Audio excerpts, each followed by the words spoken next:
Bienvenue à cette rencontre. Les rencontres se suivent, les soirées sont occupées. Et encore une fois, ce soir, hier, on avait quelque chose en lien aussi avec le développement durable, en suivi avec, je pense, l'agenda 21 de la ville de Baie-Saint-Paul. Et là, on est encore ce soir avec quelque chose qui est en suivi de l'agenda 21. Vous savez, ça peut nous mener assez loin, tout ça. Et donc, bienvenue à Baie-Saint-Paul dans les étoiles. Et non, je trouve ça le fun, Baie-Saint-Paul dans les étoiles. C'est vraiment, on est très terre à terre à Baie-Saint-Paul, mais en même temps, je pense que, et je l'ai dit cet après-midi aux élus puis à des employés municipaux qui étaient ici, hein, on veut se donner un signal comme que ici, à Baie-Saint-Paul et dans Charlevoix, parce que comme je dis aussi, le ciel, hein, il en couvre grand. Hein? Ça ne couvre pas juste Baie-Saint-Paul, le ciel. Ça ne nous appartient pas nécessairement. Et d'ailleurs, je salue en passant la présence de conseillers, conseillères de la ville de Baie-Saint-Paul qui sont avec nous. Je salue la présence de Michel Couturier aussi, de maire de Lamalbaie, qui est avec nous, qui est également ce soir. Il y a Jean-Michel Castonguay aussi, hein, qui est au Centre d'études collégiales, mais qui en même temps là, travaille à l'observatoire, hein, a monté un observatoire à Lamalbaie depuis quelques années, qui est de plus en plus populaire. Et 10 ans maintenant, déjà, wow! Et qui aussi travaille sur un projet de géoparc, hein, pour Charlevoix. Et là, vous voyez là, déjà au début, quand on a commencé à la ville, puis tantôt, Diane Lemire va venir nous en parler.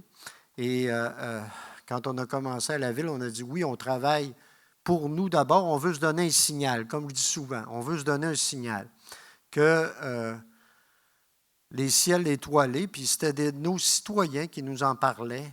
Puis on regardait aussi d'autres expériences ailleurs, intéressantes, dans des régions qui nous ressemblent aussi.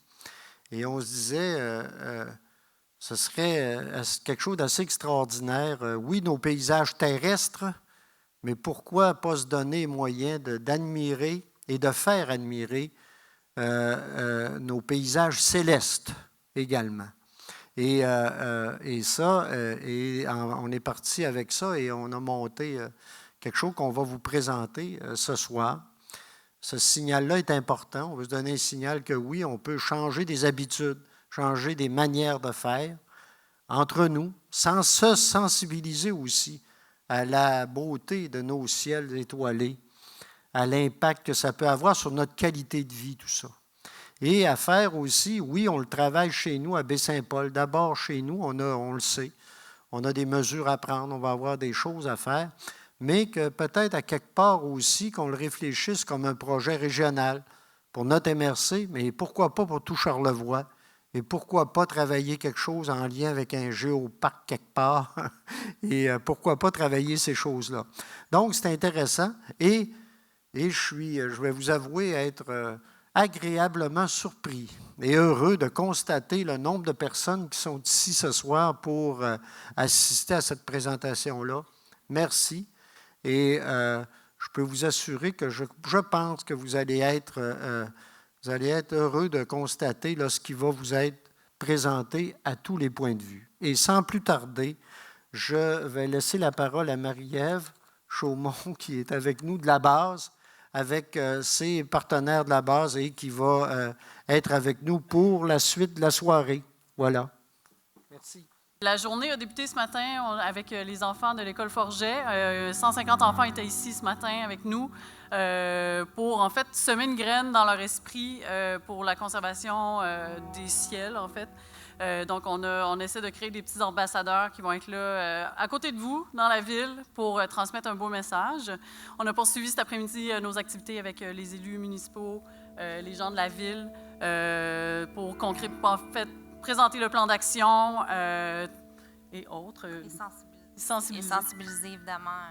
C'est pas exactement la même présentation, évidemment, ce matin, ce midi, et ce que vous allez avoir, mais chaque chose est adaptée. Alors, bienvenue pour ce soir. On voulait vous dire que depuis, en fait, toujours, le ciel a toujours été un repère, un guide. On a toutefois perdu peu à peu cette connexion avec le ciel, perdu de sa clarté, de sa profondeur. Pourtant, les étoiles et la lune demeurent le lien entre nous tous, et ce, peu importe où on se trouve à travers le monde. C'est le point commun et réconfortant qui nous rappelle que chaque jour est différent, que tout est en mouvement constant. Lorsqu'on prend le temps de s'arrêter devant l'infiniment grand, on entre en contact avec l'éphémère, mais aussi à ce sentiment puissant et apaisant qu'on est tous interreliés et qu'à notre façon, nous sommes aussi en quelque sorte une constellation. Donc, pour débuter la soirée, on a envie de vous faire un petit exercice qui va vous permettre d'être ici maintenant et donc dans ce que vous avez vécu avant et de ce que vous allez vivre après. Donc, on va vous demander de fermer les yeux un petit instant. On va vous replonger, en fait, dans un souvenir heureux pour tout le monde. Quand vous étiez enfant, le moment où vous avez réalisé l'immensité du ciel. Vous étiez peut-être avec vos amis, avec vos parents ou simplement seul. Vous étiez peut-être au Québec ou peut-être même ailleurs dans le monde. La première fois, vous avez été capable de reconnaître la grande ours et à quel point vous en étiez fier. Les vœux que vous faisiez en regardant la pluie d'étoiles filantes au-dessus de vos têtes. Ce moment où vous vous êtes senti si petit face à un ciel si grand, face à toutes ces étoiles qui brillaient, où est-ce que vous avez pris conscience de cette beauté? Parfois, on aimerait que le temps s'arrête, car nous ne savons pas toujours comment nous arrêter et savourer le moment présent. Parce qu'à force de vouloir gagner sa vie, on oublie de la vivre. Et parce qu'à trop vouloir que tout se passe comme on veut, on oublie d'accueillir ce que la vie nous offre. Le temps ne fuit pas, c'est nous qui le fuyons. Arrêtons-nous et prenons le temps d'observer ce qui nous entoure. On vous invite à ouvrir les yeux et à profiter de votre soirée. Vous allez voir, il va y avoir tellement d'informations complètement pertinentes et vraiment intéressantes. Puis vous allez vous laisser émerger par tout ça pour en apprendre davantage sur, oui, la pollution lumineuse, mais sur le ciel et reprendre contact avec lui.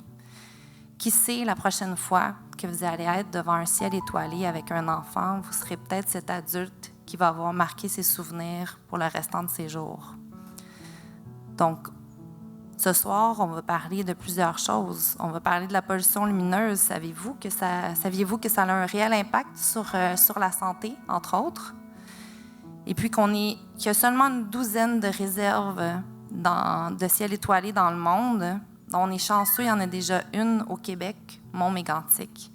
Donc ce soir, on a vraiment une chance immense d'avoir avec nous Rémi Boucher, qui est le coordonnateur scientifique du Mont-Mégantic et qui a coordonné ce projet-là depuis le début. Donc un grand passionné, laissez-vous imprégner par tout ce qu'il va vous apprendre ce soir. Donc amusez-vous, à tantôt. Bonsoir. Ça va bien? Vous sûr? Je pensais qu'il y avait plus de monde dans la salle. Ah, OK, bon, super. Je m'appelle Rémi, je suis en effet du Mont-Mégantic, donc je travaille pour la réserve de ciel étoilé, pour l'Astrolabe. Pour ceux qui ne connaissent pas, c'est le genre de musée en astronomie à la base de la montagne. C'est des observatoires au sommet de la montagne. Ça fait plusieurs années, en effet, que je travaille là. J'ai eu la chance d'être guide en astronomie là-bas. Je le suis toujours à temps partiel, en quelque sorte, parce que une grosse partie de mon temps aujourd'hui, c'est de m'occuper de la réserve de ciel étoilé, un truc qu'on a créé, qui a été officiellement créé en 2007, mais le projet allait un petit peu, en fait, quelques années auparavant. En effet, la première partie de notre présentation ce soir va toucher à la pollution lumineuse parce que c'est un souhait de la ville de Baie-Saint-Paul et potentiellement de la région de réduire son empreinte au niveau du ciel, au niveau de la pollution lumineuse. Diane, tout à l'heure, pourra nous parler justement d'un aperçu du projet. Mais par la suite, si vous êtes tanné d'entendre parler de lumière, inquiétez-vous pas, on va parler d'étoiles un petit peu plus tard. On va parler de galaxies et tout ça, et du lien qui nous unit avec les étoiles. Donc, je vous invite fortement à rester à l'entièreté, parce que ça fait juste devenir de mieux en mieux au fur et à mesure de la présentation. Je suis curieux de savoir ici, à main levée, qui est déjà allé au Mont Mégantic? Ah, bien quand même, OK, un certain nombre de personnes. Parfait. Et une autre question en partant, est-ce que quelqu'un aurait une idée? Ah, bien là, il y a des astronomes amateurs dans le coin, mais vous pouvez vous abstenir de répondre. Quelqu'un aurait une idée combien d'étoiles est-ce qu'on peut voir à l'œil nu, dans un ciel parfait? Là. Si on triche, on est à Montréal, c'est un peu plus facile à compter, là, mais une idée? Des millions et des millions? Des milliards, des billions de quadrilliards, tant qu'à y être? C'est moins que ça. Combien, messieurs les astronomes? 3000 étoiles à peu près qu'on peut voir dans un ciel. Ben oui, ça a l'air, bah, là c'est dommage, hein? Mais 3000 étoiles, quand on est devant ça, ça jette à terre. Pour vrai, c'est juste que c'est ce que notre œil est capable de voir. Parce qu'il y en existe des millions, il y en existe des milliards, mais il faut regarder avec des télescopes, avec des caméras, des trucs qui vont nous révéler de la lumière qui est trop faible pour être vue avec nos yeux. Mais c'est quand même 3000, 3500 étoiles à peu près qui sont accessibles pour nos yeux. Les 3 autres 1000, ben, ils sont en dessous de nos pieds, en fait, on ne les voit pas tout simplement. Mais franchement, si vous êtes déjà tombé sur un très, très, très beau ciel étoilé, une nuit sans lune à la campagne, ben, vous avez pu voir comme ça des milliers d'étoiles. Et je vais commencer la soirée, j'aime toujours commencer les différentes présentations que je fais par rapport à la pollution lumineuse avec cette image-là. Cette image-là, bon, elle est intéressante, elle nous montre beaucoup, beaucoup d'étoiles, elle nous montre aussi une maison, et je serais curieux de savoir si... Parce que là, souvent, vous savez, au Mont Mégantic, je reçois des gens, puis là, le 3/4 de la salle, souvent, viennent de Montréal. Puis là, je fais des blagues. Savez-vous, c'est quoi des étoiles? Parce que, tu sais, ils viennent de Montréal. Puis là, j'assume que vous savez c'est quoi des étoiles. Alors, je pars déjà, la barre est plus haute. Mais est-ce que vous savez ce qu'on voit ici dans l'image? C'est quoi ce truc-là? J'ai entendu pollution lumineuse, j'ai entendu Voie lactée, j'ai entendu centre de la galaxie, ce qui fait qu'on a 2 bonnes réponses sur 3. C'est en effet la Voie lactée et, entre autres, plus dans cette partie-là, c'est le centre de notre galaxie, parce que la Voie lactée, c'est notre propre galaxie. Qui voit la Voie lactée de chez lui? Qui a déjà remarqué cette espèce de bande scintillante à travers le ciel? OK, ouais, quand même. Donc, ça veut dire que j'ai l'impression qu'il y a à peu près le 3/4 de la salle comme ça qui ne voit pas la Voie lactée de leur résidence, et c'est à peu près le pourcentage qu'on a à travers le Canada. C'est autour du 3/4 de la population qui ne voit pas la Voie lactée ici au Canada. Ça monte même à peu près à 80% si on regarde avec les États-Unis. C'est un problème. Les étoiles sont en voie de disparition. Et ce qui est un peu étrange, pourquoi je montre cette image-là, c'est parce qu'elle a été faite par un astronome amateur qui s'appelle Todd Carson, qui reste à Toronto, en fait en banlieue de Toronto. Et la maison qu'on voit au bas de l'image, c'est chez lui. Alors, comment est-ce que M. Carson a fait pour avoir autant d'étoiles et la Voie lactée à Toronto, qui est la plus grosse ville du Canada?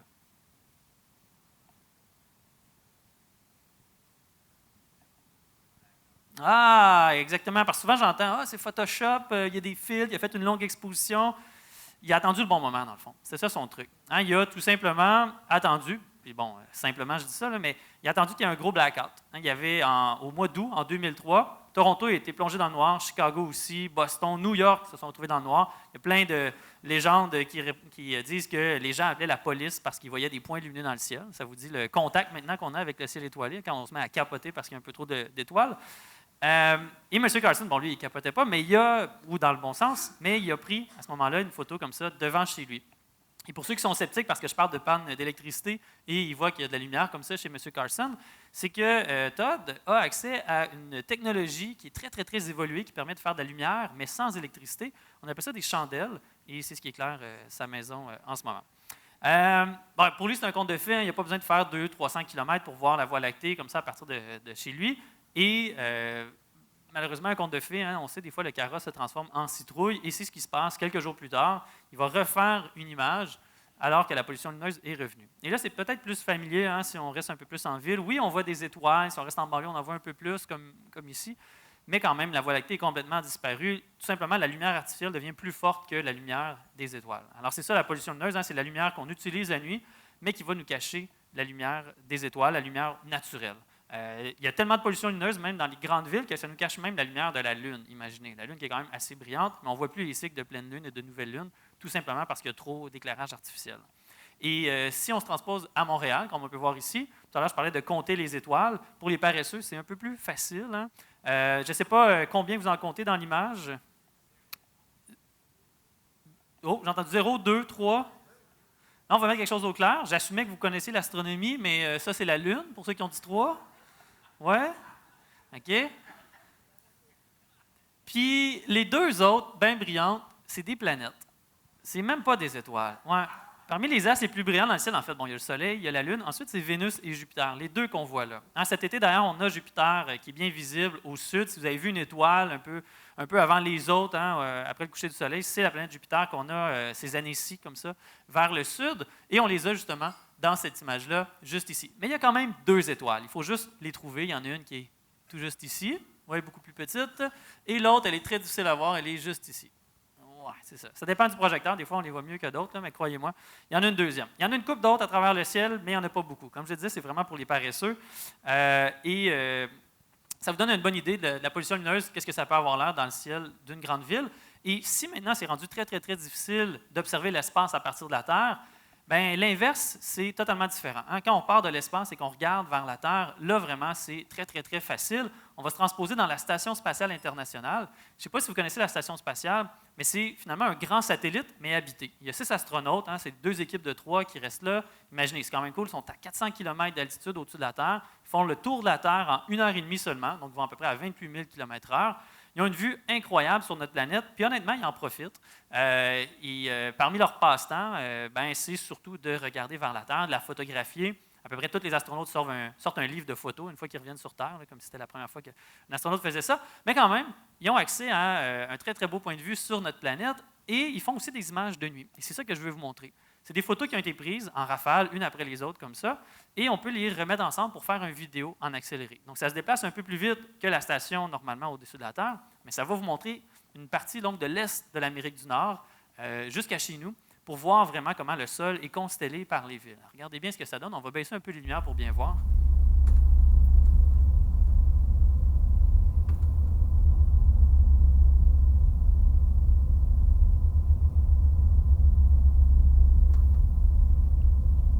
Vous voyez que partout dans l'est du continent, il y a énormément de pollution lumineuse. On peut voir l'océan Atlantique par ici. On a des grands lacs.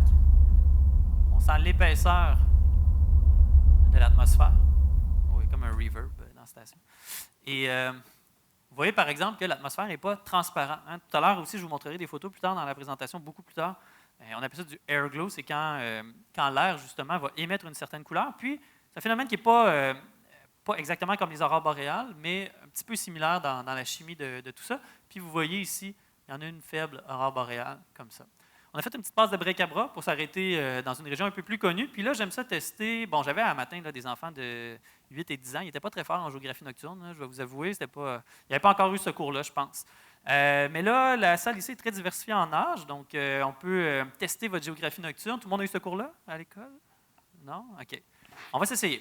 Est-ce que vous savez quelle ville ici on a? Oui, c'est Boston, en effet. On reconnaît, il y a Cape Cod ici là, qui s'avance un petit peu. Ici? Oui, Montréal? Québec? Ottawa? Ah, vous êtes bons en géographie, vous autres. Ici? Ah, vous êtes bons en tabarouette, parce que des fois, il y en a qui disent, puis tantôt c'est arrivé aussi, on dit le lac Saint-Jean. Il ne faut pas les confondre, Il y en a-tu qui viennent de ce coin-là, ici? Ah, ouais, c'est ça, Parce que quand on dit l'inverse, là, ça se fâche, mais ici, c'est le Saguenay et le lac Saint-Jean. Et regardez, justement, la baie Saint-Paul et par ici, on sent ici un peu plus la région de Charlevoix, le cratère. Et regardez, on peut prendre de l'autre côté du fleuve, la 132, faire le tour de la Gaspésie, comme ça. On peut suivre tout le chapelet de villages. Quand même pas des grosses villes, pourtant, et on les voit très, très bien de l'espace. On peut, sans trop d'indices, bien reconnaître comme ça les différentes villes. Si on se dirige un petit peu plus au sud du Québec, oui, c'est Sherbrooke. Donc, ici, on a à peu près là, notre axe est-ouest. Ici, on s'en va un petit peu plus à l'est de Sherbrooke. C'est là qu'on va tomber sur le Mont-Mégantic, donc où j'ai le bonheur de travailler et d'habiter. En fait, je n'habite pas sur la montagne, là, mais pas trop loin, mettons par là. Vous voyez, il y a, oui, des régions plus noires, si on se dirige dans le Maine, où il y a des orignaux et des sapins, c'est à peu près tout. Mais sinon, dans le sud du Québec, c'est en fait pas mal la région la plus noire qu'on a dans ce coin-là. Puis c'est pour ça, entre autres, j'ai fait apparaître Baie-Saint-Paul aussi pour vous donner une petite idée. Et c'est au Mont-Mégantic, donc, on a décidé d'installer, il y a 41 ans, l'Observatoire du Mont-Mégantic. Parce que l'Université de Montréal, l'Université de Laval, ils voulaient un télescope au Québec. Ils voulaient qu'il ne soit pas trop loin de la ville où il y a les universités, juste faire quelques heures de voiture pour être obligé de prendre, je ne sais pas moi, l'hélicoptère jusque dans l'Ungava. Et ils voulaient aussi être dans une région où il faisait assez noir. Donc, ils ont choisi le Mont-Mégantic pour ça. Et ça, c'était dans les années 70. On parle de 1978 pour l'inauguration. Et la photo ici qu'on voit, c'est au début des années 2000. Vous voyez l'observatoire, vous voyez, c'est magnifique, il y a beaucoup d'étoiles, en fait, on voit la Voie lactée, il y a un beau modèle ici, je vous laisse deviner, ça pourrait être qui travaille au Mont-Mégantic qui a fait ça.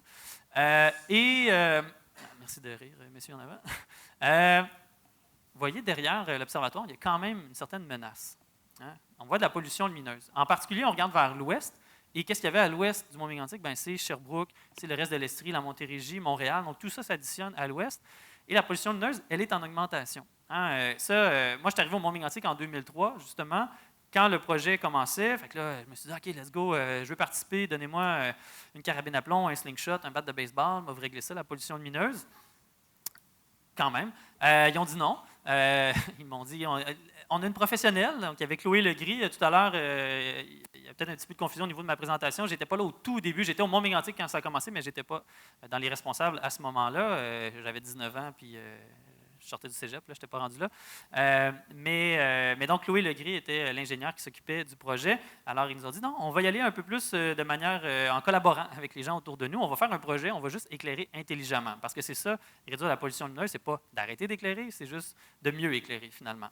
Et je voulais vous montrer ici la progression de la pollution lumineuse. Hein, entre à peu près les années 70, quand on a construit l'observatoire, et le début des années 2000, quand là, on a décidé de nous faire quelque chose au Mont-Mégantic parce qu'on trouvait que ça n'avait plus d'allure.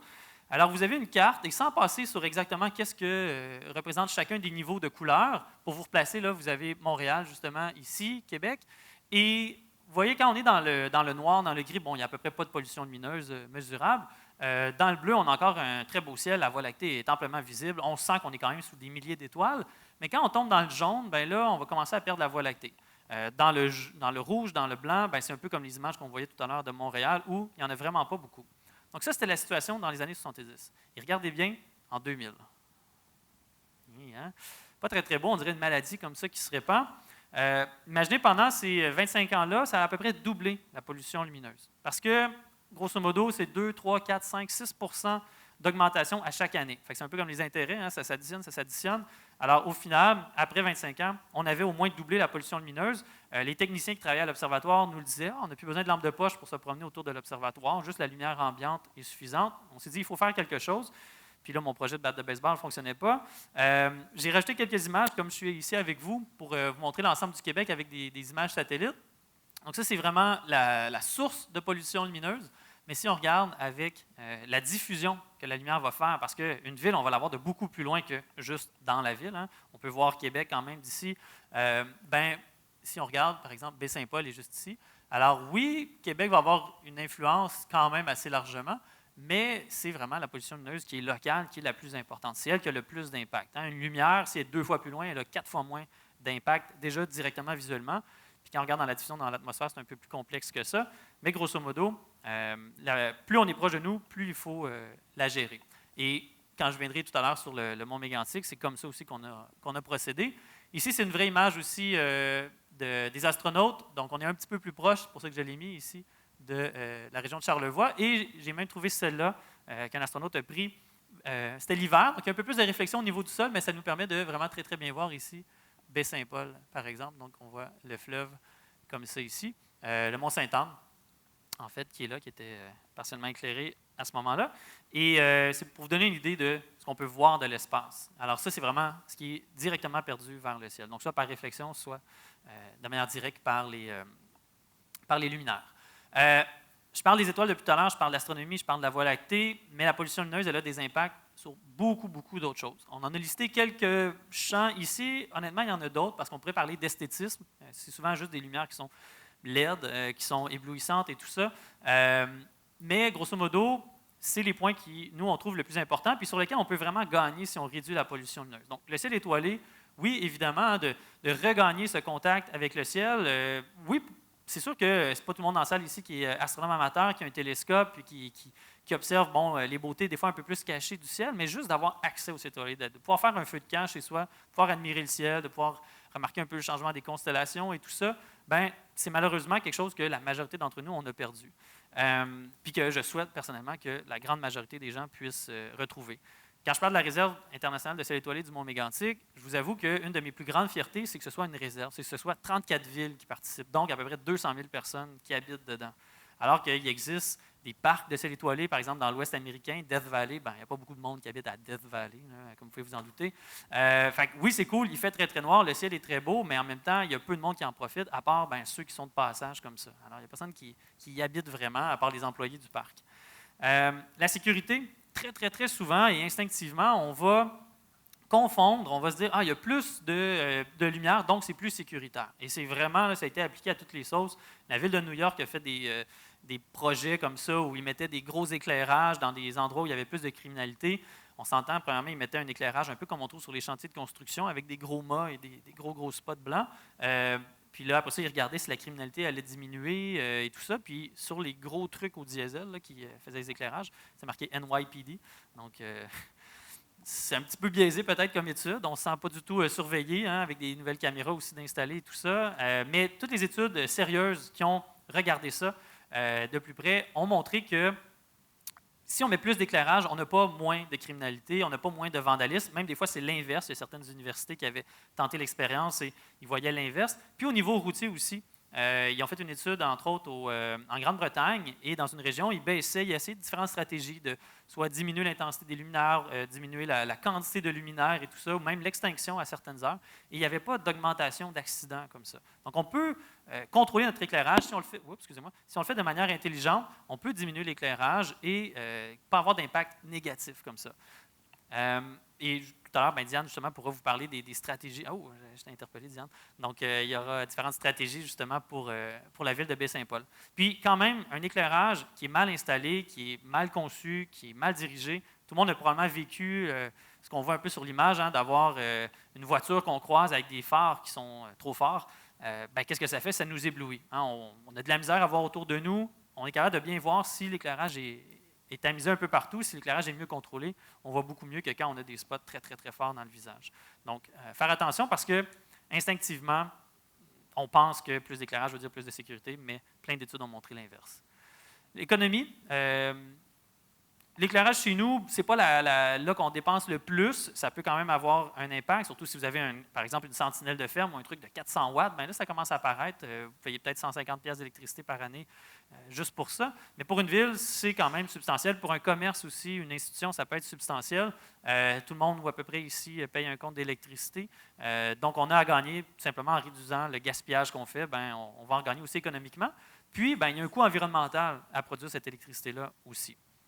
Les écosystèmes, l'autre grande partie, je vous dirais, qui est assez récente. Dans les dernières 20 années à peu près, il y a beaucoup, beaucoup d'études qui se font au niveau de l'impact de la lumière la nuit sur différents écosystèmes, donc sur différents animaux, sur les plantes.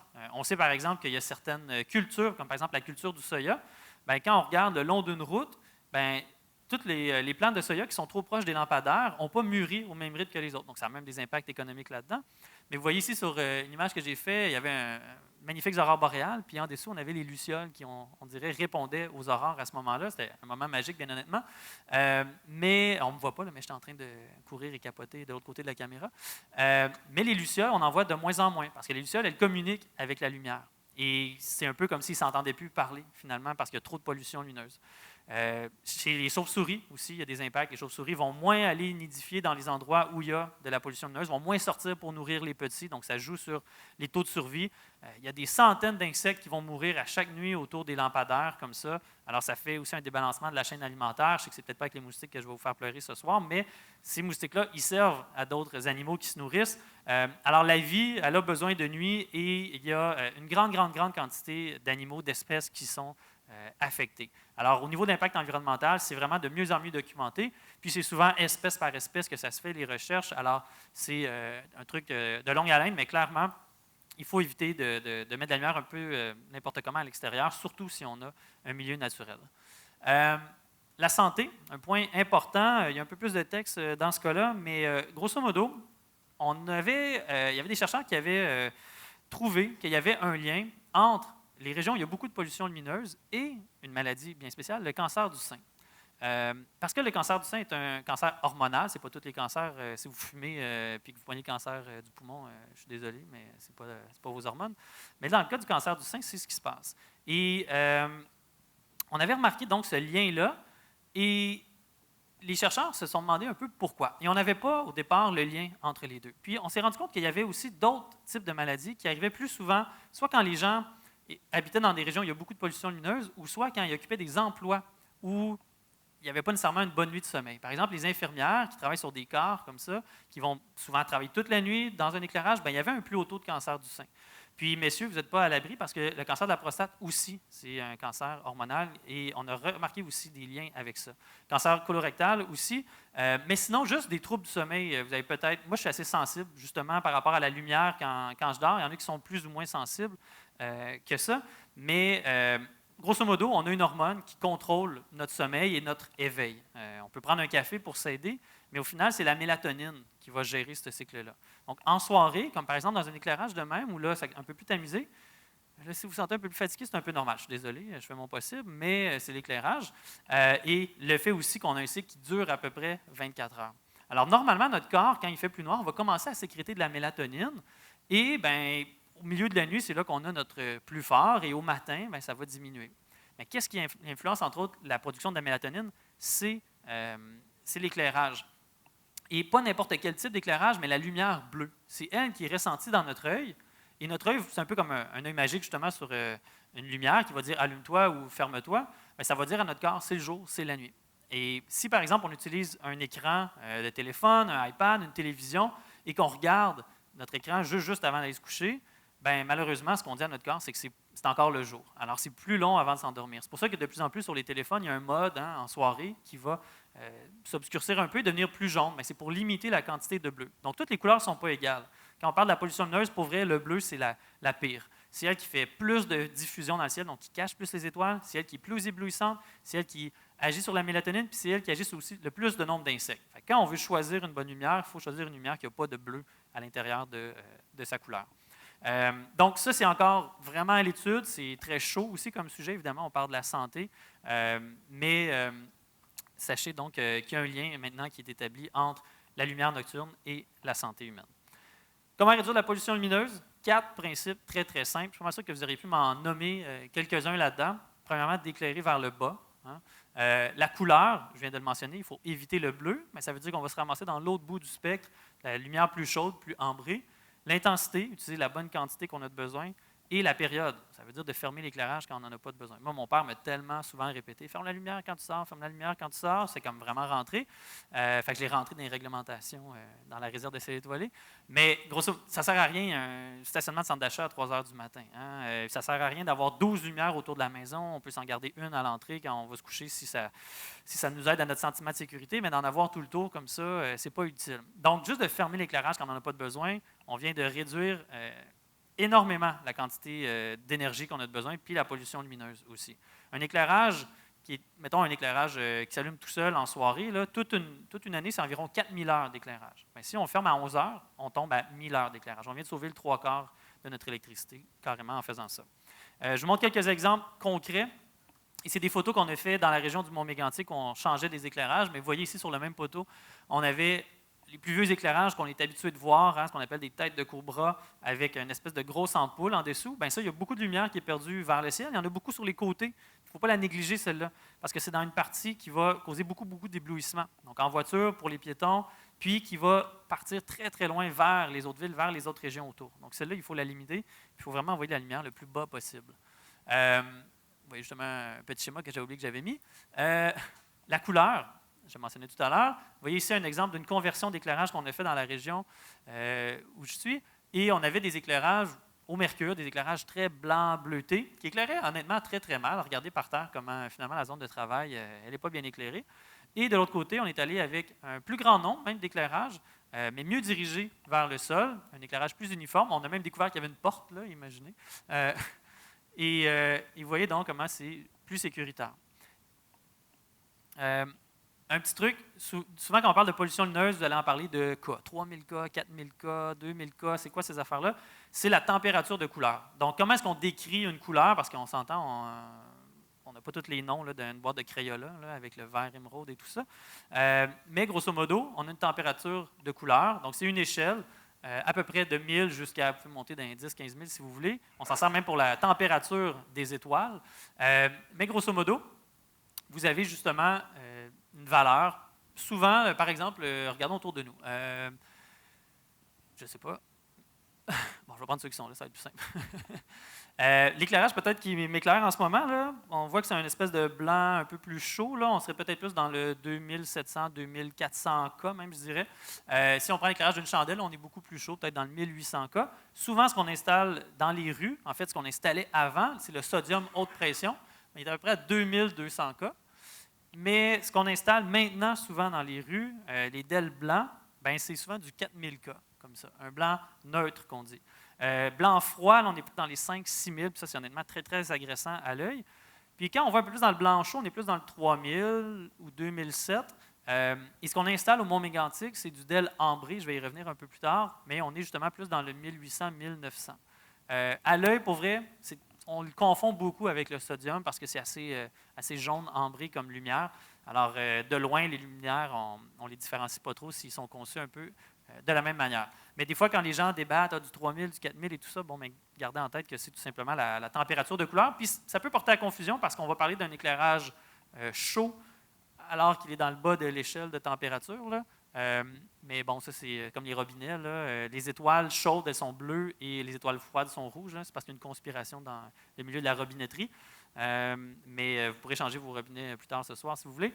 Mais normalement, en physique, quand quelque chose est chaud, la lumière va être plus bleutée et quand c'est plus froid, ça va être plus rougeâtre. Je passe là-dessus, c'est tout simplement quand on prend la couleur d'une source, qu'on la décompose, qu'on regarde son arc-en-ciel, on voit que c'est pas fait de la même manière. On a fait un petit exercice avec les enfants ce matin, c'était bien amusant. Je reviens à mes principes, l'intensité. Vous voyez ici, c'est pas juste l'exposition de la photo qu'on a changé, on a carrément changé les éclairages. Ils sont moins de 2 fois moins forts, les éclairages sur la droite. Donc, pourtant, on voit très, très bien comme ça au sol. Alors, on peut adapter les intensités puis encore très, très bien voir.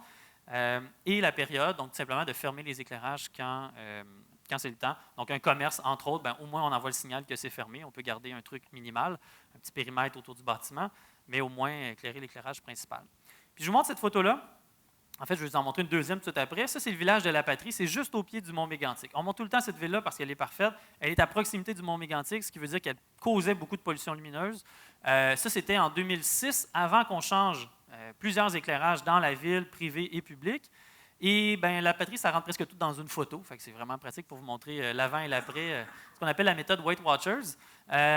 Alors, ça, c'était avant 2006. Et là, regardez bien, on va aller voir une photo en 2008, après avoir changé les éclairages. Oh. Bon, il y a une petite réaction ici en avant. C'était pas si mal, mais peut-être un public vendu. D'habitude, on a un peu plus d'effets quand on montre cette photo-là. On va le refaire. Attendez un petit peu. Je m'attendais à plus. Regardez bien, ça, c'était avant. Regardez bien après avoir changé les éclairages. Oh! Ah, merci, merci. C'est mieux? C'est mieux? J'ai attendu votre bras en caoutchouc pour avoir une réaction là, convenable, mais c'est correct. Avouez que c'est très, très, très différent quand même. Hein, l'avant et l'après. Et c'est les mêmes réglages d'appareils photo qui ont été utilisés. On peut voir les grands changements. Hein, si on regarde les lumières des rues, premièrement, ils sont moins visibles comme tels. Beaucoup d'éclairage aussi, par exemple, sur l'école, ici. L'église, on l'a rasé. On dit « Ah, c'est ostentatoire, ça n'a pas de bon... » Non, c'est pas... on ne parlait pas de ça dans ce temps-là. C'est juste que l'éclairage de l'église, ben, il va se fermer après minuit, parce qu'il n'y a pas beaucoup de touristes pour aller voir l'église à la Patrie après minuit. Il n'y en a pas beaucoup avant minuit non plus, mais ça, c'est une autre histoire. C'est quand même la Patrie. Mais donc, des éclairages comme ça, on en a vraiment changé à grandeur de la ville. Puis, je ne sais pas si dans votre région, c'est un peu comme chez nous, mais il y a des petits bums en 4 roues, des trucs comme ça. On pourrait avoir un peu peur. Hein, quand il fait plus noir, c'est notre instinct, comme je le disais tout à l'heure. Mais si on va au niveau de la rue, c'est là que c'est important. Hein, parce que ce qu'on voit de ces photos-là, c'est ce qu'on voit d'en haut de la montagne. On n'est pas tout à fait en haut, là, mais on est quand même plus haut que la ville. Et c'est donc la lumière qui est perdue vers le ciel. Mais si on regarde en dessous, hein, ceux qui habitent à la Patrie ou ceux qui passent par là, de quoi ça a l'air? Bien, vous voyez ici les photos avant et après. On peut voir après comment est-ce que l'éclairage est moins éblouissant hein, pour les piétons, pour les automobilistes. On peut voir aussi comment il y a moins de lumière qui rentre chez les gens. Hein. Il y a moins de lumière intrusive. Ça, c'est un autre des problèmes de la pollution lumineuse. C'est de la lumière qu'on ne souhaite pas avoir. Si vous voulez vous éclairer puis regarder votre iPad jusqu'à temps de vous coucher, ben, c'est votre affaire, vous pouvez le faire à l'intérieur. Mais l'éclairage à l'extérieur, vous n'avez pas beaucoup de contrôle dessus. Alors, c'est là que la ville doit prendre ses responsabilités. Puis, vous voyez ici, bien, la voie piétonne et la rue, ils sont bien éclairés, puis c'est là qu'on veut de la lumière. Alors, c'est tout simplement d'avoir respecté les différents principes que je vous ai montrés un peu plus tôt. On parle de réserve de ciel étoilé, en fait, réserve internationale de ciel étoilé du Mont-Mégantic. J'ai mentionné les parcs de ciel étoilé, communauté de ciel étoilé. C'est quoi la différence dans ces trucs-là? Je vais vous les donner. En fait, les définitions sont assez simples. Imaginons un territoire. J'ai placé quelques villes autour. J'ai placé un parc ici, comme un parc national. Et si on a des villes, vous voyez, quelques villes ici sont devenues un petit peu plus sombres. Je ne sais pas si c'était évident, pas super. Oups, on va le refaire. Ah, les villes apparaissent. Et regardez bien, celles-là, elles vont diminuer un peu. Donc, si on a des villes comme telles qui diminuent leur éclairage, bien, ces villes-là peuvent devenir ce qu'on appelle une communauté de ciel étoilé. Donc, une communauté de ciel étoilé, c'est pas obligé d'avoir accès à la Voie lactée et tout ça, c'est juste qu'au moins la ville, elle adopte des bonnes mesures comme ça. Puis, c'est bon pour la qualité de vie de ses citoyens, mais ce n'est pas nécessairement un territoire assez grand pour être nommé une réserve, puis ce n'est pas non plus un parc national. Ça ne peut pas devenir un parc de ciel étoilé. Si on a une région qui est moins populeuse, une région, par exemple, où on aurait un parc national, un peu comme la vallée de la Mort que je parlais tout à l'heure, Death Valley, plusieurs des parcs nationaux dans l'Ouest américain se retrouvent un peu dans cette situation-là parce qu'il y a beaucoup moins de monde, mais il y a des très grands parcs avec un ciel très, très noir. Mais si ce parc-là peut bien gérer son éclairage sur son territoire de parc, bien, lui, il peut devenir parc de ciel étoilé. Et ce qui englobe un peu les deux, en fait, juste avant, je vais vous montrer, il y a un des problèmes, à mon avis, avec un parc de ciel étoilé, c'est qu'il faut au départ avoir une zone qui est très, très noire, une région qui est bien noire. Et la pollution lumineuse qu'on voit, bien, elle vient souvent de très, très, très loin, comme ça. Hein, s'il y a une grosse ville à 50 km, bien, on va subir sa pollution lumineuse. Pour vous l'illustrer, justement, j'ai été il y a quelques années à Death Valley, je suis allé juste là pour vous l'illustrer, vous montrer le problème.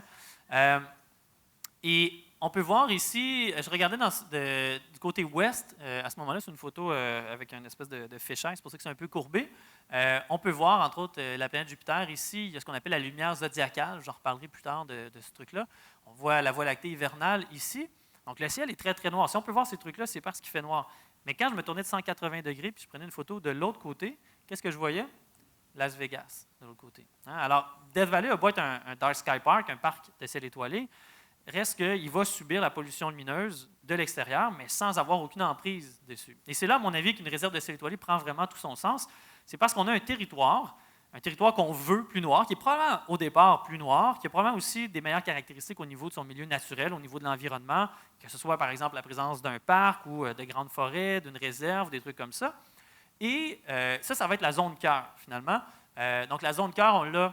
Ça peut être au centre, mais ça peut être sur le côté. Par exemple, il y a une réserve dans le sud de la France. Eux, c'est toute la bordure de la frontière avec l'Espagne, donc c'est dans les Pyrénées. Bien, c'est plutôt toute la partie sud du parc. Pas du parc, mais de la réserve à ce moment-là. Et le reste, bien, c'est les communautés qui vont réduire leur pollution lumineuse. Et tout ce territoire-là, ensemble, devient une réserve de ciel étoilé. Donc, c'est à la fois, à mon avis, mieux. Peut-être que la région est moins noire qu'un parc de ciel étoilé qui est déjà dans une région peu populeuse. Par contre, il y a plein de gens qui habitent à l'intérieur, qui y participent, puis on la contrôle mieux aussi, la pollution lumineuse. De l'autre côté, c'est plus de défis de gestion parce que là, il faut faire participer beaucoup plus de monde, beaucoup plus de villes. On a un grand territoire à couvrir. Le minimum pour devenir une réserve de ciel étoilé, c'est 700 km². Donc, si vous prenez un point, c'est environ 15 km de rayon autour. Donc, ça représente un certain défi, mais ça vient, à mon avis, avec les grands bénéfices aussi de l'autre côté. Et pour nous ramener aux cartes ici, avec la position du Mont-Mégantic ici, avec le petit observatoire, la réserve internationale de ciel étoilé du Mont-Mégantic couvre un territoire de 5300 km², qui est presque 100 fois plus grand que le parc du Mont-Mégantic, qui lui fait 55 km². Et on peut voir, donc, on est allé chercher comme ça à peu près 50 km d'un côté. Ce n'est pas des super belles frontières, mais c'est les frontières municipales. On aurait pu faire un beau cercle, mais ça aurait été un peu plus difficile au niveau de gestion. Et vous voyez qu'on est aussi allé chercher la ville de Sherbrooke, ce qui est un peu contre-intuitif au départ de voir qu'on a rentré une ville, quand même, un endroit où on ne s'attend pas nécessairement à voir la Voie lactée, mais c'est parce que justement, on veut que Sherbrooke participe, parce qu'on veut qu'ils réduisent leur pollution lumineuse pour en avoir moins dans la zone cœur. Mais tant mieux si Sherbrooke a un meilleur éclairage et que tous les habitants là-bas peuvent en bénéficier aussi donc, de ces efforts-là. Et c'est devenu une réserve de ciel étoilé en 2007, j'ai mentionné tout à l'heure en tout début. Donc, on est évidemment très, très fiers de ça. On était pendant quelques années même les seuls qui se sont vus décerner ce titre par l'International Dark Sky Association, ce qui était même une nouvelle chose aussi pour eux. Notre projet arrivait à peu près en même temps que eux, leur intérêt à créer des certifications justement de réserve de ciel étoilé. Donc, ils ont beaucoup utilisé ce qu'on a fait comme base justement pour nommer qu'est-ce que ce serait une réserve de ciel étoilé. Et au moins, quelques années plus tard, ben, on n'était plus les seuls. Ce qui fait qu'aujourd'hui, on est rendu à 13 réserves à travers le monde, ce qui est mieux, mais qui n'est quand même pas énorme. Je pense au-dessus d'une 50aine de parcs de ciel étoilé. Donc, c'est un peu mieux de ce côté-là. Dans le cas des réserves, comme c'est, je disais, un assez grand défi, ça reste encore peu fréquent à travers le monde. On les voit surtout en Europe. Il y en a une en Namibie, il y en a une en Nouvelle-Zélande, sinon. Et l'avant-dernière, c'est en Idaho, donc aux États-Unis. Donc, ça ne fait pas très, très, très longtemps qu'il y en a une aux États-Unis. Puis la dernière, c'est dans les Cévennes, en France. Donc, un endroit qui est présentement avec un statut provisoire. Donc, ils ont réussi à avoir un statut, mais ils doivent prouver au cours, je pense, des 3 prochaines années, un peu quand même, leurs efforts au niveau de la conversion d'éclairage et tout ça. C'est un truc un peu nouveau là, que l'International Dark Sky Association fait, mais ça vous donne un portrait quand même comme ça des autres endroits où il y a des réserves de ciel étoilé. Je tombe, en fait, je vais prendre une gorgée d'eau, ça va m'aider, mais je veux parler du cas des DEL. Y a-t-il des vendeurs d'éclairage ici? Non, OK. Non, je fais des blagues. Mais c'est parce que certains vendeurs d'éclairage, puis ça fait quelques années que c'est comme ça, mais vous disent « Ah, les DEL, c'est super bon, ça réduit la pollution lumineuse. » Le DEL, en fait, comme technologie, c'est pas ça le problème, c'est plutôt comment est utilisé puis qu'est-ce qui est surtout vendu. Parce que les DEL, le bon côté, c'est contrairement à une ampoule conventionnelle qui envoie de la lumière dans tous les côtés, elle va l'envoyer plus dans une direction. Fait que si on veut contrôler l'orientation de la lumière, sa direction, ça va bien. On peut prendre un lampadaire qui est mieux conçu, qui va envoyer la lumière vers le bas. Bon, on a gagné un truc sur les 4 principes. Le mauvais côté, c'est les éclairages qui étaient vendus, les éclairages DEL, et qui sont encore globalement vendus, c'est de l'éclairage blanc. Alors là, on n'est pas dans la bonne couleur pantoute. Fait que, oui, on réduit d'une certaine manière la lumière qui est envoyée vers le ciel, mais tout ce qu'on envoie par en bas, qui est en grande partie, on s'entend aussi l'hiver, hein, tout ça est réfléchi vers le haut, puis un bon pourcentage quand même va être réfléchi, même si c'est de l'asphalte ou du gazon qu'on a au sol. Ben, il y a énormément de pollution quand même lumineuse qui est créée, et tout ce qui habite en dessous de ça, les humains, puis les écosystèmes qu'on retrouve sous ces éclairages-là, eux aussi vont subir les contre-coups d'avoir une lumière qui est blanche, donc plus nocive sur les différents trucs que je vous mentionnais tout à l'heure. Alors, l'éclairage DEL, il faut faire attention, il faut essayer de choisir les lumières qui sont les mieux, si on veut, dans cette technologie-là. Parce qu'il y a des avantages au niveau de l'économie d'énergie, il y a des avantages aussi au niveau de la durabilité, à condition d'acheter un bon produit, parce qu'il y en a, j'en ai vu quelques-uns. Hier, je me promenais à Baie-Saint-Paul, j'en ai vu 3 qui flashaient pour rien. J'en ai vu un aussi qui était couvert avec du tape. Je ne sais pas qui a fait ça ici dans la salle. Je pense que quelqu'un était tanné que ça flash. Mais c'est donc le problème avec les DEL. Puis, vous voyez, des scientifiques qui ont créé ce qu'on appelle l'Atlas de la pollution lumineuse, qui l'ont fait avec des images de 2015. Puis, dans l'article, ils ont aussi fait une simulation. Si on prenait l'éclairage actuel, qui est globalement du sodium, donc la lumière jaune qu'on est habitué dans nos rues, et qu'on la changeait toute pour la même intensité, mais avec du DEL blanc, bien, qu'est-ce que ça donnerait? Vous voyez l'augmentation de la pollution lumineuse sur la droite. C'est assez drastique quand même. Alors, ce n'est pas pour rien que les gens qui s'intéressent à la pollution lumineuse, comme moi, à travers le monde, bien, ça les préoccupe beaucoup comme ça, qu'il y ait de plus en plus d'éclairage DEL qui soit installé. Alors, de là, l'idée, comme je disais, d'installer quelque chose un peu mieux dans le spectre des DEL. Et plein de villes qui ont installé des DEL il y a quelques années, ben, c'est le genre, après ça, d'articles qu'on voyait dans les journaux. Alors, très, très, très souvent, les citoyens étaient mécontents. Des fois, au niveau des produits, ce qui était promis n'était pas là. Donc, au niveau de la qualité des éclairages et tout ça, mais les gens souvent se sentaient un peu comme si c'était dans une cour de prison. C'était blanc, c'était froid, c'était très dur, ça rentrait dans les fenêtres. Les villes étaient obligées d'aller mettre des petits trucs qui allaient contrôler un petit peu la lumière pour éviter de l'envoyer vers la maison. Tout ça parce que des fois, la ville ne se préoccupait pas suffisamment du citoyen qui est en dessous de la lumière. Alors, beaucoup de plaintes comme ça qui sont sorties. Puis il y a des villes après ça qui ont carrément tout enlevé les lumières qu'ils avaient mis pour en remettre d'autres qui étaient peut-être un peu plus à 2700 ou 3000 cas, alors qu'avant, il y avait mis du 4000 ou du 5000 cas. Et justement, l'International Dark Sky Association et l'Association médicale américaine, quand même, donc côté santé, bien, les deux mettent un maximum pour l'éclairage public à 3000 cas. Donc, tant qu'on parlait de température de couleur, donc l'espèce de blanc chaud, c'est ce que ces deux organismes-là mettent comme maximum. Puis il faut se rappeler que c'est un maximum. Idéalement, il faut aller en dessous de ça. Puis au Québec, il y a quelques années, j'ai eu la chance de participer à un projet en fait pour créer une norme contre la pollution lumineuse au Québec. Il il y avait, comme vous pouvez voir, Hydro-Québec qui était là, la Ville de Montréal. Donc, il y avait du monde qui tirait un peu de leur côté, d'autres qui tiraient un peu de leur côté. On a quand même accouché d'une norme qui est assez intéressante. Puis, bon, elle est payante, fait que je ne peux pas tout vous la montrer ce soir. De toute façon, je ne pense pas que ce serait intéressant de passer à travers ce document-là. Mais juste pour vous expliquer globalement ce qu'on retrouve dans cette norme-là, premièrement, le territoire est divisé un peu selon la grosseur des villes et selon qu'est-ce qu'on retrouve. Hein? C'est-tu un quartier résidentiel? C'est-tu un site plus un parc de conservation? Est-ce qu'on est au centre-ville de Montréal? Bien, on appelle ça une ZEN, donc une zone d'environnement nocturne, et c'est numéroté là, de 0 à 3, 0 étant, si on veut, le plus naturel possible. Les 4 caractéristiques d'éclairage que je vous parlais tout à l'heure, bien, on les retrouve là-dedans. Donc, quand on gère un type d'éclairage, par exemple les stations-service, puis qu'on donne des prescriptions, bien, c'est en fonction de ces trucs-là. Donc, l'éclairage devrait être orienté vers le bas, il devrait être de telle couleur maximum et tout ça. Puis si on regarde au niveau de l'éclairage routier municipal, bien, on ne s'entendait pas toutes, bien honnêtement, parce que justement, il y avait le MTQ d'un côté, il y avait nous autres de l'autre. C'était un peu comme les deux extrêmes. La Ville de Montréal qui était comme penchée un peu plus côté MTQ, puis là, elle voulait quand même faire des efforts. Fait qu'on on est allé avec 2 valeurs. Parce que très souvent, ce qu'on voyait ailleurs, c'était des maximums. Hein? Alors, bon, c'est bien d'avoir une valeur maximum, mais tout le monde s'accote là-dessus. C'est un peu comme la limite de vitesse sur l'autoroute. Et puis même qu'on la dépasse. Mais non, on a mis une valeur qu'on appelle la meilleure pratique. Mais c'est quoi? Ben, c'est de mettre du DEL ambré. C'est ça qu'on doit faire si on veut vraiment réduire la pollution lumineuse. Et puis, l'autre, c'est le compromis, qu'on appelle ça compromis économique et technique. Grosso modo, ça dépend un peu des fois des éclairages qui sont disponibles et tout ça. Ou pour aller chercher une certaine efficacité énergétique et tout, bien là, ça varie de 2200 à 3000 K. Donc, nous, notre maximum, c'est 3000, c'est des fois même 2200, mais au moins, la meilleure pratique, c'est justement, c'est ce qu'on dit, c'est de prendre de l'éclairage qui est plus jaune, qui est plus ambré. Donc, pour que vous puissiez que vous sachiez donc, que ça existe.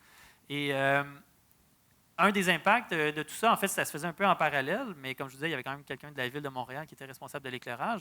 Bien, c'est que Montréal, au lieu d'installer du DEL 4000K, comme il était en train de faire, parce que c'était 110 000 luminaires qui changeaient, bien, maintenant, ils ont arrêté, après en avoir posé quelques milliers, et ils se sont dit, OK, on va arrêter, on va revenir en arrière, puis on va installer du 3000K.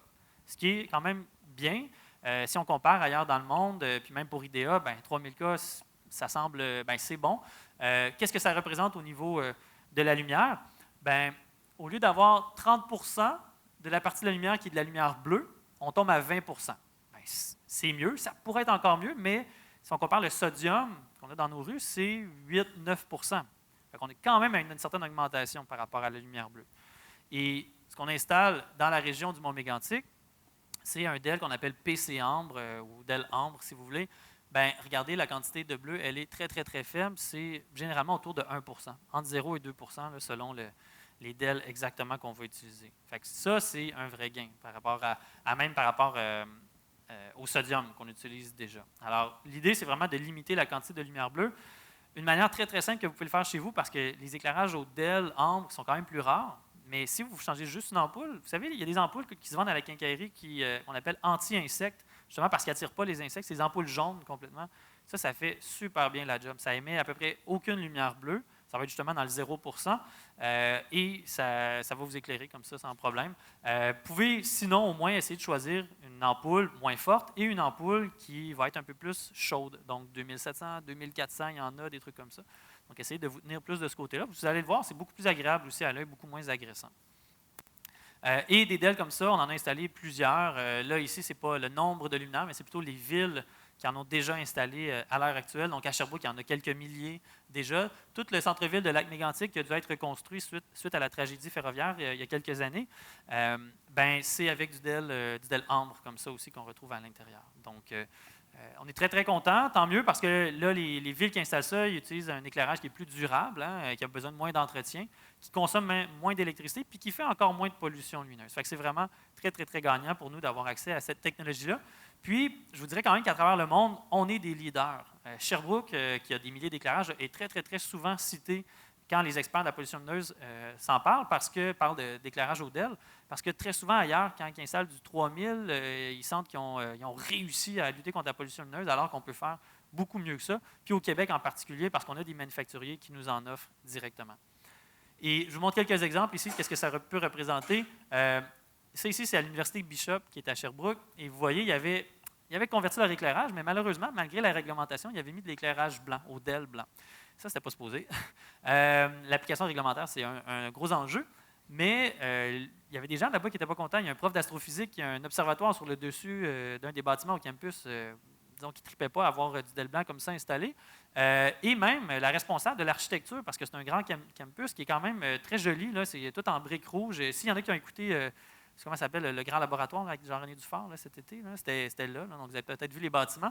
Mais grosso modo, c'est très beau. Puis l'architecte, quand elle a vu ça, qui était plus passé probablement par le service d'entretien ou quelque chose comme ça, ben, elle n'était pas contente. Et ils sont revenus en arrière, ils ont installé du DEL ambre, puis en plus, ils ont coupé de moitié la puissance des lampadaires. Donc, c'est pour vous dire à quel point c'était suréclairé. Quand on n'analyse pas comme il faut notre besoin au départ, ben, c'est des trucs comme ça que ça donne, mais heureusement, après ça, vous voyez, éclairage plus sobre, plus agréable. C'est possible de voir la Voie lactée à partir du campus de l'Université Bishop, là, qui est dans la périphérie de Sherbrooke. Sinon, vous voyez ici d'autres exemples. Donc, autant chez des commerces comme ça que des éclairages de la ville. Ici, une entreprise, son stationnement à Lac-Mégantic, ici, East Angus, une nouvelle école. Bon, ici, il n'y a pas grand-chose autour, mais c'est un boulevard assez gros qu'ils ont construit à Sherbrooke.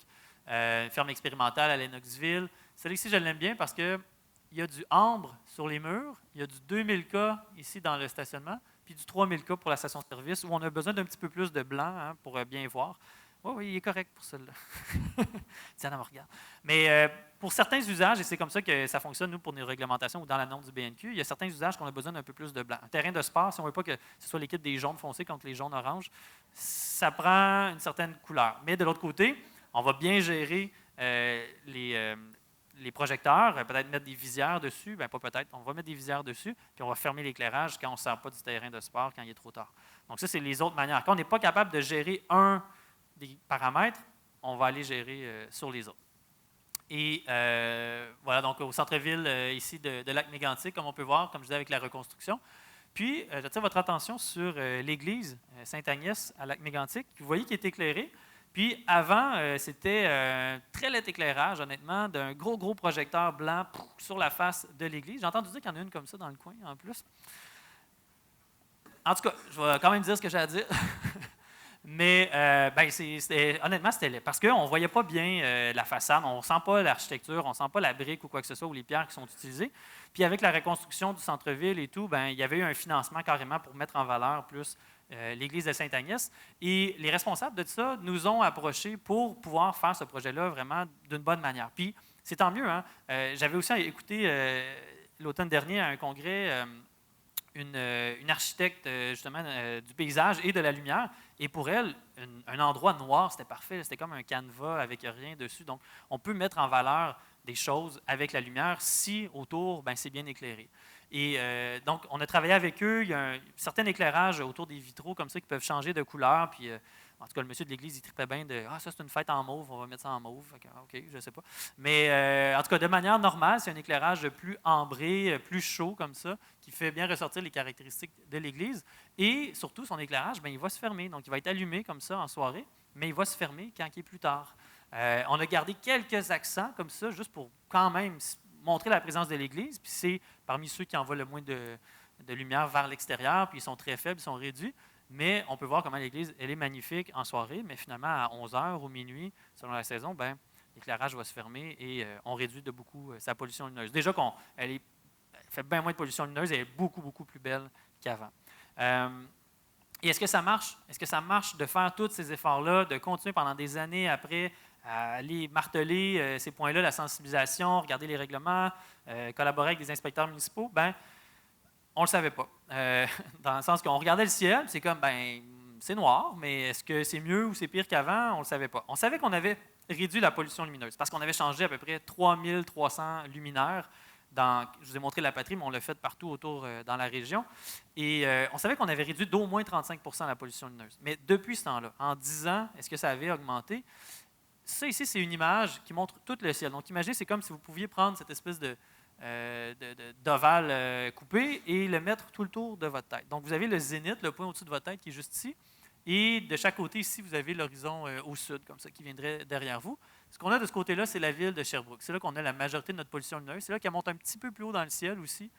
Au nord, ici, c'est vers la ville de Québec. En fait, on voit un petit peu d'orangé. Là, c'est la ville de Québec, quelques nuages qui reflétaient. Et ça, c'était après la création de la réserve en 2007. On avait des experts de la pollution lumineuse qui travaillent aux parcs nationaux américains, le NPS, et ils avaient fait ces mesures-là. Donc, c'est toutes des caméras calibrées. Et on a réussi à avoir un expert qui travaillait avec eux, Jeremy White, en 2017 pour refaire une photo 10 ans après pour voir c'était quoi l'évolution de la pollution lumineuse. Parce que bien honnêtement, ça faisait une couple d'années que moi, je mesurais la pollution lumineuse au zénith avec un appareil qu'on appelle un Sky Quality Meter.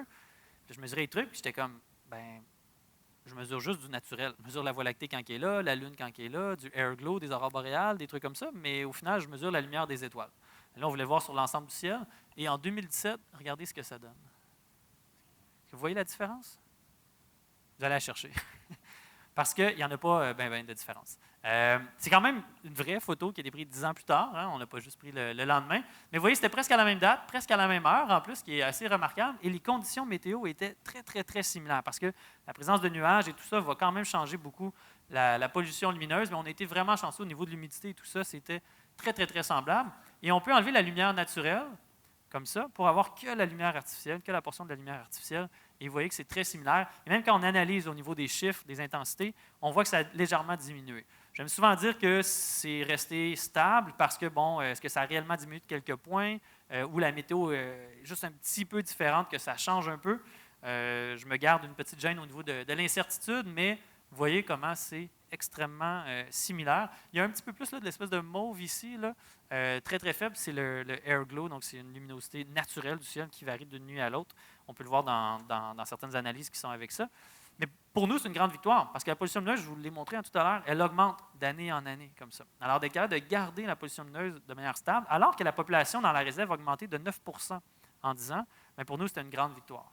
Alors, ça marche comme ça, de prendre soin de son ciel étoilé. On avait réussi à regagner des étoiles, puis on a réussi à les garder pendant tout ce temps-là. Puis moi, je continue maintenant, je fais des mesures. On est capable même de se passer du NPS, donc on aura des mesures plus qu'une fois aux 10 ans. Donc c'est mon dada. Quand je ne sais pas quoi faire, à la fin de mes soirées, vers minuit et demi, je sors avec une caméra, puis je m'en vais faire des photos du ciel étoilé qui ressemblent à ça. Merci beaucoup. Ça met fin à ma première partie que je voulais vous expliquer par rapport à la pollution lumineuse. Je vais inviter Diane à venir, si Diane est prête. Mais Diane veut vous présenter le plan d'action, en résumé, de la ville de Baie-Saint-Paul par rapport à la pollution lumineuse. C'est pour ça qu'on vous a donné aussi autant d'informations tout à l'heure, là, par rapport à ce sujet-là, pour que vous puissiez comprendre, dans le fond, les différents enjeux.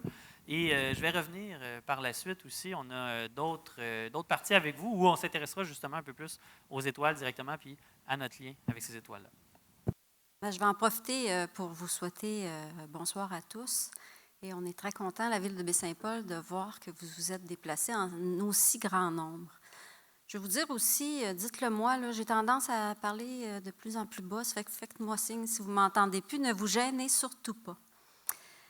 Je voulais aussi remercier Rémi pour cette belle présentation. Je vais peut-être en profiter pour nommer les membres du comité ciel étoilé de la ville de Baie-Saint-Paul. En fait, ce comité-là est formé d'élus, de fonctionnaires et de citoyens. Alors, il y a comme élu Mme Thérèse Lamy. Comme fonctionnaire, il y a Mme Lucane Tremblay, qui est directrice au développement durable et aux communications. Il y a M.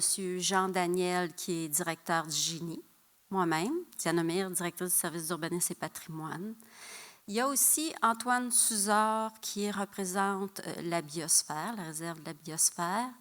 Justine Simard, qui est citoyenne de Baie-Saint-Paul, mais qui travaille également pour Tourisme Charlevoix. Il y a Jean-Yves Germain, qui est un citoyen, un villégiateur de Baie-Saint-Paul, et on pense à l'hôtel Germain, donc... Et oui, de cette famille-là, il y a, là, je sais que j'en oublie, hein, Lucane? La belle Erika Poulain, qui est une citoyenne, mais également qui travaille à l'embellissement de la ville de Baie-Saint-Paul. Oui, j'oublie le maire. Et M. Jean Fortin, évidemment, qui siège à ce comité-là. Alors, pour commencer, j'aimerais dire que cette photo-là, oui, c'est Baie-Saint-Paul. C'est Baie-Saint-Paul. Regardez toute la pollution lumineuse qu'on y voit. C'est quand même assez impressionnant pour une petite ville de 7200 quelques habitants. Alors, donc, on a une première photo. On espère que dans quelques années, on pourra vous montrer une photo où le résultat sera plus encourageant que ça. D'abord et avant tout, ce que je veux vous dire, c'est que la notion de pollution lumineuse, c'est une notion qui est très récente, qui a commencé suite à l'après-guerre, après la Deuxième Guerre mondiale. Pourquoi? Parce que c'est en lien avec l'urbanisation. Hein, c'est à cette époque-là qu'on a vu pondre un peu partout les banlieues. Donc, on dit banlieue, on dit route, on dit autoroute, multiplication des voitures, etc., etc. Donc, c'est une notion qui est très, très récente. Donc, ce que disait Rémi des impacts négatifs que ça a, ce qu'on connaît aujourd'hui, c'est la pointe de l'iceberg. Les données changent très, très rapidement. La première fois qu'on a commencé à s'intéresser à ce sujet-là, il n'y avait même pas encore de corrélation en 2014 entre des cas de cancer du sein et de cancer de la prostate et la pollution lumineuse. Et la corrélation a été prouvée hors de tout doute par une étude en Espagne à l'automne dernier. Donc, ça évolue vraiment, vraiment rapidement. Donc, ça a commencé à Baie-Saint-Paul en 2014. Le service d'urbanisme a accueilli une stagiaire, une finissante au bac en urbanisme de l'Université du Québec à Montréal. Un des mandats qu'elle a eu, oui, je pèse pas. Excusez-moi, mais cet après-midi, j'avais la chance d'avoir Rémi qui faisait ça pour moi. Ben oui, là, pardon. Donc, un des mandats qu'elle a eu, c'est de fouiller la notion de pollution lumineuse. Vous allez vous demander, qu'est-ce qui vous a passé par la tête à Baie-Saint-Paul de vouloir travailler sur ce sujet-là? Parce que dans le domaine de l'aménagement du territoire, on en entendait déjà parler. On connaissait peu les impacts, puis c'est un domaine qui déjà nous préoccupait.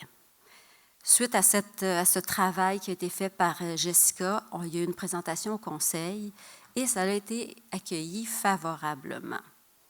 En 2015, il y a des citoyens préoccupés par la pollution lumineuse de leur quartier qui s'amplifiait d'année en année avec les nouvelles constructions qui s'y retrouvaient, sont venus rencontrer le conseil afin de sensibiliser leurs élus à cet effet-là.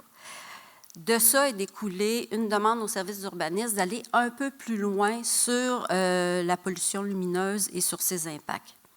Puis ça a été le fun de voir justement, d'avoir cette période-là de pause entre l'avenue de la stagiaire et le moment où on s'est réintéressé au sujet, parce que déjà là, on a vu que les données scientifiques avaient énormément changé. Il y avait beaucoup plus d'informations scientifiques aussi qui étaient disponibles. On a donc approfondi le sujet, on l'a présenté au conseil. De là, il y a eu la formation du comité Ciel étoilé avec les gens que je vous ai nommés tout à l'heure, et on s'est mis à travailler et à réfléchir sur une politique. La politique on a donc accouché de la politique en 2018. Elle a été adoptée, si je ne m'abuse, en juin 2018. Monsieur le maire, c'est bien ça. Et suite à l'adoption de cette politique-là, en fait, je vais faire une parenthèse. En fait, la politique, vous allez voir, là, c'est relativement simple. En fait, c'est la promesse que vous fait la Ville de s'assurer, de protéger votre ciel, notre ciel étoilé. Suite à ça, on a fait un sondage auprès de nos citoyens et des résultats de ce sondage-là a découlé le plan d'action sur lequel on va passer quand même assez rapidement ce soir. J'aimerais quand même, avant de continuer, vous dire qu'au Québec, on est des champions au niveau de la pollution lumineuse. Pourquoi? Parce que l'électricité coûte vraiment pas cher comparativement à d'autres pays occidentaux. Par exemple, le Québec pollue de 2 à 3 fois plus que les autres pays, que les États-Unis, et que les pays européens. Ce que disait tantôt Rémi, il y a 80% des Nord-Américains qui ne voient plus la Voie lactée. Hey, pensez-y, 80% de la population qui ne voit plus la Voie lactée. Et c'est 1/3 de la population mondiale qui ne la voit plus. Alors, c'est quand même assez énorme. Et l'augmentation de la pollution lumineuse entre 2012 et 2016 a augmenté de 2 % par année. Les enjeux. Évidemment, il y a plusieurs enjeux. Comme vous le savez, la Ville de Baie-Saint-Paul a adopté un agenda 21 en 2006 et un plan d'urbanisme durable en 2015. Là-dedans, déjà, ressortaient plusieurs grandes préoccupations en lien avec le ciel étoilé, c'est-à-dire la santé et la sécurité, le bien-être de ses concitoyens, la préservation et la sauvegarde de nos écosystèmes, la préservation et la sauvegarde de nos paysages et l'économie d'énergie et la réduction de GES. Le plan d'action qui a été présenté au Conseil et qui vous est sommairement présenté ce soir comporte, en fait, sont liés aux orientations évidemment de la politique et comporte de nombreuses actions qu'on souhaite réaliser dans un horizon d'une dizaine d'années. Les orientations sont les suivantes, c'est les orientations de la politique. Renforcer le positionnement de Baie-Saint-Paul en assurant la préservation des ciels étoilés. Participer activement à l'amélioration de la qualité du ciel nocturne et à la réduction de la consommation liée à l'éclairage de la propriété publique. Encourager la conversion des systèmes des propriétés privées. Favoriser le bien-être et la santé des citoyens et protéger l'ensemble de nos écosystèmes en favorisant un juste équilibre entre le rythme jour et nuit. Alors, comme on disait, le plan d'action est basé sur ces 4 grandes orientations-là. De ça découlent 18 objectifs pour environ une 60aine d'actions qu'on souhaite développer sur 10 ans. Alors, la première orientation qui est assurer la protection des ciels étoilés. Les objectifs sont de sensibiliser et d'informer la population sur l'importance de cette action, former et sensibiliser les fonctionnaires qui devront participer à la réalisation du plan, sensibiliser les dirigeants des autres municipalités de Charlevoix, établir les priorités d'action, réduire de 25 %, ben oui, nous autres, on est capable, hein, il n'y a pas juste la région du Mont-Mégantic, notre pollution lumineuse, et pourquoi pas? Pourquoi pas tous ensemble, on ne viserait pas une reconnaissance sur nos efforts comme a fait la région de Mégantic. Évidemment, pour ce faire, on souhaite travailler régionalement. Quand on dit sensibiliser et informer la population, c'est ça qu'on fait aujourd'hui. Ce matin, comme disait Rémi, on a rencontré 150 enfants qui ont été agréablement surpris par cette belle présentation. Cet après-midi, on a rencontré les élus, les fonctionnaires de tout le Grand Charlevoix. Puis ce soir, c'est vous, notre population qu'on rencontre. C'est une première action de sensibilisation et d'information, mais ce ne sera définitivement pas la dernière. La deuxième orientation, qui est participer activement à l'amélioration de la qualité du ciel nocturne et à la réduction de la consommation d'énergie. Mais ce que je peux vous dire, c'est qu'il faut revoir notre façon de concevoir l'éclairage public. En fait, il faut se questionner. Est-ce qu'on va éclairer de la même façon un quartier commercial et un quartier résidentiel? Est-ce que les besoins sont les mêmes? Est-ce que les besoins d'éclairage à l'intérieur du périmètre urbain et à l'extérieur du périmètre urbain sont les mêmes? Bien, évidemment pas. Et est-ce qu'on va éclairer, par exemple, la 138 de la même façon qu'on va éclairer la rue Saint-Jean-Baptiste à Baie-Saint-Paul? Encore une fois, non. Il faut se questionner aussi sur qu'est-ce qu'on veut éclairer, comment qu'on veut l'éclairer, à quelle densité. Mais également, à quel moment de la journée on veut éclairer. Comme disait Rémi, la nuit, avons-nous tant besoin d'éclairer? Ben, la réponse est simple, Rémi nous l'a démontré, non. Donc, imaginez toute l'économie d'énergie en plus qu'on pourrait faire et qu'on pourrait peut-être mettre dans une écotaxe pour aider nos concitoyens à faire de même.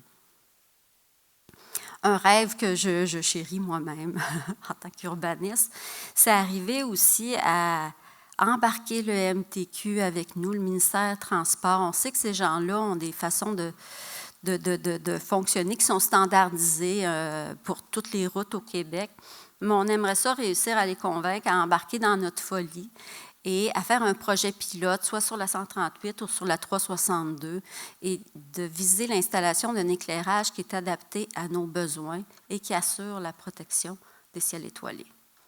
On espère être les premiers à arriver à faire un tel projet avec le MTQ. La troisième orientation, qui est encourager la conversion des dispositifs des propriétés privées, en mettant les outils et les encadrements nécessaires. Notre plus grand souhait est d'accompagner le mieux possible nos citoyens dans cette action. Tantôt, je parlais d'un écotaxe, peut-être que ce sera ça. Peut-être que ce sera aussi la mise en place d'une aide technique ou d'une subvention. Mais évidemment, beaucoup de sensibilisation et beaucoup d'éducation devront encore être faits. Je l'aime beaucoup, celle-là. C'est pas mal ma préférée. Favoriser le bien-être et la santé des citoyens et protéger l'ensemble de nos écosystèmes en favorisant le maintien du rythme jour-nuit. Comme Rémi l'a dit tout à l'heure, ça a des impacts incroyables, la pollution lumineuse. Savez-vous qu'environ 150 insectes chaque nuit qui meurent par lampadaire? Pensez-y, le nombre d'insectes. Pourtant, leur rôle dans la nature est plus qu'important, leur rôle de pollinisateur et leur rôle de nourriture pour les amphibiens, pour les oiseaux, par exemple. Puis encore une fois, on le répète, ce n'est que la pointe de l'iceberg qu'on connaît comme données aujourd'hui. Il y aura une réflexion à faire sur des corridors de biodiversité nocturne. Y a-t-il à Baie-Saint-Paul des endroits qui nécessiteraient qu'on protège la faune nocturne en diminuant au maximum l'éclairage? Peut-être que oui. Et puis ça, on va se pencher évidemment là-dessus. Il a favorisé, encouragé l'observation des étoiles. On est chanceux à Baie-Saint-Paul depuis 2 ans, un peu plus de 2 ans. Il y a un club d'astronomie qui s'est formé. On participe avec ces gens-là, avec le prêt de l'Habitat 07 qui est au Bois-Éduqué, où il y a eu, peut-être que vous y avez participé, des soirées d'observation d'étoiles, il y a eu même des observations d'éclipses.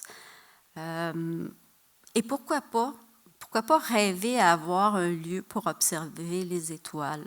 Ce serait-tu assez merveilleux, se permettre ça à Baie-Saint-Paul aussi?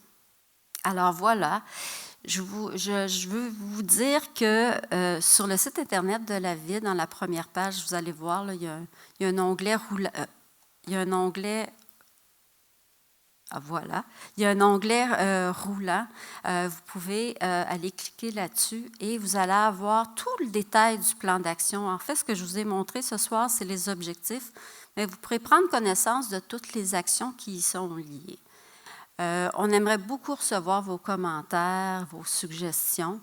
Si je ne m'abuse, à l'entrée, il y a une boîte qui peut recevoir vos suggestions. Vous pouvez aussi nous les déposer à l'hôtel de ville ou encore nous les envoyer par courriel à l'adresse suivante, urbanisme@baie-saint-paul.com. Je vous remercie de votre écoute et je cède la parole à Rémi. Merci.